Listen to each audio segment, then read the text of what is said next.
Friends, welcome to the another video of digital communication, जहां पे आज अपन देखेंगे थर्ड मेथड ऑफ सैम्पलिंग जो है हमारी फ्लैट टॉप सैम्पलिंग। ऑलरेडी हम आइडल सैम्पलिंग और नेचुरल सैम्पलिंग देख चुके हैं अपने प्रीवियस वीडियो में। आज अपन देखेंगे फ्लैट टॉप सैम्पलिंग। जैसा कि नाम सजेस्ट कर रहा है, इस सैम्पलिंग में हमारा जो सैंपल सिग्नल होता है उसका टॉप फ्लैट होता है, ठीक है, जिससे इसमें नॉइज इंट्रोड्यूस होने के चांसेस कम होते हैं। ये मेथड जो है वो सबसे ज्यादा इजी है हमारी अदर टू मेथड से, यानी इम्पल्स से और हमारे नेचुरल सैम्पलिंग से।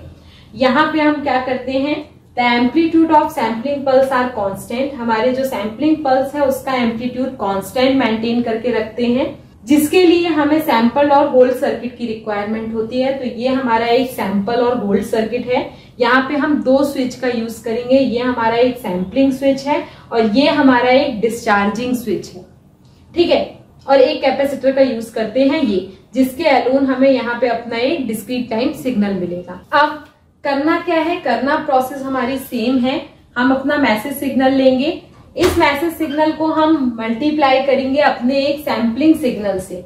ये सैम्पलिंग सिग्नल हमारा क्या है, यहाँ पे जो हमारी इम्पल्स ट्रेन है उसमें हर पल्स को हमने थोड़ा थोड़ा स्ट्रेच किया है, जिससे उसकी कुछ विड्थ आ जाए। हमारी एक इम्पल्स ट्रेन होगी, मान लीजिए ये हमारी इस टाइप की एक इम्पल्स ट्रेन है। तो इसमें बहुत सारी इम्पल्स हैं, लेकिन इस इम्पल्स की कोई विड्थ नहीं है। विड्थ ना होने के कारण क्या होगा, जब हम इसको इससे मल्टीप्लाई करेंगे तो हर इम्पल्स क्या करेगी, इससे कुछ सैंपल कलेक्ट करेगी। अब इस इम्पल्स की कोई विड्थ नहीं है, इसीलिए ये बहुत ही कम इंफॉर्मेशन इससे पिक कर पाएगी। अब इससे कोई डिस्क्रीट टाइम सिग्नल बनेगा तो वो बहुत ही वीक होगा, उसकी ट्रांसमिटेड पावर बहुत कम होगी, और अगर हम उस सिग्नल को कहीं ट्रांसमिट करेंगे तो वो अपनी बैकग्राउंड नॉइज में कहीं ना कहीं लॉस्ट हो जाएगा। तो हम क्या करते हैं, इस इम्पल्स की विड्थ को इंक्रीज करते हैं, जिससे ये इम्पल्स जो है वो ज्यादा इंफॉर्मेशन कलेक्ट कर सके हमारे मैसेज सिग्नल से, जिससे हमारा जो आउटपुट सिग्नल है यानी जो डिस्क्रीट टाइम सिग्नल बन के आएगा उसकी ट्रांसमिटेड पावर ज्यादा होगी, उसका signal to noise ratio better होगा। अब हम अपनी इम्पल्स की विड्थ कैसे इंक्रीज करेंगे, तो इसकी हम विड्थ इंक्रीज करेंगे जब हम अपनी इम्पल्स ट्रेन को कॉन्वोल्यूशन करेंगे डेल्टा फंक्शन से, ठीक है। जब हम किसी भी पल्स का या किसी भी फंक्शन को डेल्टा फंक्शन से मल्टीप्लाई करते हैं या उसका कॉन्वोल्यूशन करते हैं तो हमें आउटपुट में वही डेल्टा फंक्शन मिलता है, ht। तो ये हमारी इस टाइप की पल्स मिल जाएंगी हमें। अब ये हमारा है सैम्पलिंग सिग्नल। इस सैम्पलिंग सिग्नल से, जिसमें हमारी हर पल्स की एक विड्थ है टाउ, इस पल्स से हम सैंपल कलेक्ट करेंगे और हमें अपना डिस्क्रीट टाइम सिग्नल मिलेगा। लेकिन नेचुरल सैम्पलिंग और यहाँ पे ये डिफरेंस है कि हमारे जो फ्लैट टॉप सैम्पलिंग होती है उसका टॉप फ्लैट होता है, जबकि नेचुरल सैम्पलिंग में ये टॉप जो है वो कर्व होता है। तो ये हमारा सैंपल सिग्नल है फ्लैट टॉप सैम्पलिंग का। अब इसके मेरिट क्या है, इसके बहुत सारे मेरिट्स हैं। Better signal to noise ratio, जो फ्लैट टॉप सैम्पलिंग होती है उसका जो आउटपुट मिलता है उसका सिग्नल टू नॉइज रेशियो बहुत अच्छा होता है, ठीक है।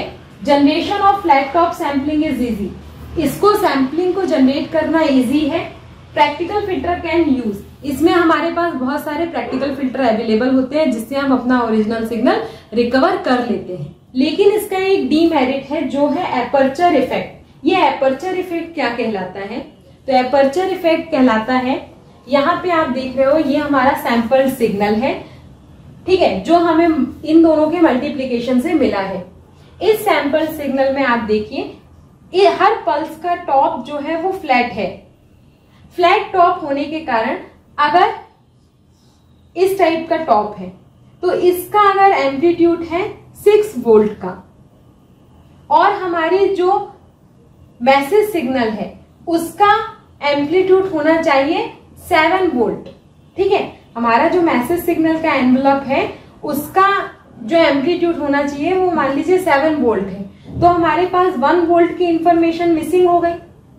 इसी तरीके से यहाँ पे भी देखोगे इसका एम्पलीट्यूड मान लीजिए 8 वोल्ट है और हमारे मैसेज सिग्नल का एम्पलीट्यूड होना चाहिए 9 वोल्ट, तो हमारी 1 वोल्ट की इंफॉर्मेशन मिसिंग हो गई। तो यहाँ पे क्या होता है, फ्लैट टॉप सैम्पलिंग के केस में हमारी जो हायर फ्रीक्वेंसी है वो एटेन्यूएट हो जाती है। हमारे मैसेज सिग्नल की ये जो हायर फ्रीक्वेंसी है फ्लैट टॉप होने के कारण वो एटेन्यूएट हो जाएगी और इन एटेन्यूएशन होने के कारण बहुत सारी इंफॉर्मेशन का लॉस हो जाता है। अगर हम अपने टाउ के ड्यूरेशन को यानी हर पल्स की विड्थ को थोड़ा इंक्रीज करते हैं तो क्या होगा, हमारी इंफॉर्मेशन का लॉस और ज्यादा होगा। कैसे, यहाँ पे देखिए अभी पल्स विड्थ कितनी है, अब हमने पल्स विड्थ को इंक्रीज कर दिया। मान लो अगर हमारी पल्स की विड्थ इतनी हो गई तो क्या होगा, ये हमारा एम्पलीट्यूड 6 वोल्ट है और ये एम्पलीट्यूड हमारा 8 वोल्ट है, तो 2 वोल्ट की इंफॉर्मेशन का लॉस हो गया। तो जितनी ज्यादा हमारे टाउ की वैल्यू बढ़ती जाएगी, हमारी हायर फ्रीक्वेंसी उतनी ज्यादा एटेन्यूएटेड होती जाएंगी और जितनी एटेन्यूएट होंगी हायर फ्रीक्वेंसी, हमारे सिग्नल में उतना ही लॉस होगा, यानी डिस्टॉर्शन उतना ज्यादा बढ़ जाएगा, हम अपने ओरिजिनल सिग्नल को रिकवर नहीं कर पाएंगे। तो ये दो डीमेरिट होते हैं और इसी को, ये जो हायर फ्रीक्वेंसी का एटेन्यूएशन होता है, इसी को हम कहते हैं एपर्चर इफेक्ट। ठीक है, तो ये बेसिक डीमेरिट होता है हमारे फ्लैट टॉप सैंपलिंग का कि यहाँ पे हमें एपर्चर इफेक्ट इंट्रोड्यूस होता है। एपर्चर इफेक्ट क्या होता है, attenuation of higher frequency of the message signal. Message signal की जो हायर फ्रीक्वेंसी है उनका एटेन्यूएशन हो जाता है यहाँ पे, जिनके कारण हमारे इंफॉर्मेशन का बहुत ज्यादा लॉस होता है।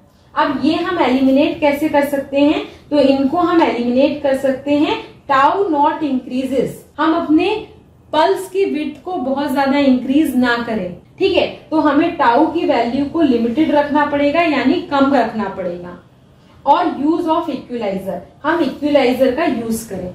इन दोनों को करके हम अपने इस लॉस को रिकवर कर सकते हैं या मिनिमाइज कर सकते हैं। तो ये हमारी एक और प्रैक्टिकल मेथड थी सैम्पलिंग की, जो है फ्लैट टॉप सैम्पलिंग। होप आपको ये तीनों मेथड अच्छे से समझ में आई होंगी। अगर वीडियो पसंद आया हो तो इसे लाइक करें, सब्सक्राइब करें और ज्यादा से ज्यादा फ्रेंड्स के साथ शेयर करें।